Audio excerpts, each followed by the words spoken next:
दक्षिणकालिका ध्यानम् करालवदनां घोरां मुक्तकेशिं चतुर्भुजां कालिकां दक्षिणां दिव्यां वंडमाला विभूषितां सत्यश्चिन्नशिरः खड्ग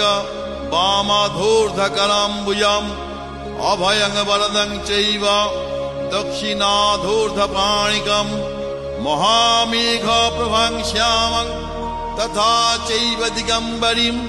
कण्ठावसक्तमण्डाली गलद्रुधिरचर्चितां कर्णावतं शतनीता शवयुग्मभयानकम् घोरदंष्ट्रं कलालस्यां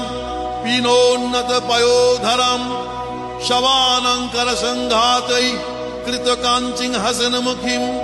श्रिक्कद्वयगलद्रक्तधारा विस्फुरिताननाम् घोररावङ्महारौद्रीं श्मशानालयवासिनीं वालार्कमण्डलाकार लोचनत्रितयान्वितां दन्तुरां दक्षिणव्यापी मुक्तालम्बिकचोच्चयम् शवरूपमहादेव हृदयोपरि संस्थितम् शिवाभिर्घोररावाभिः चतुर्दिक्षु समन्वितम् महाकालेन च समं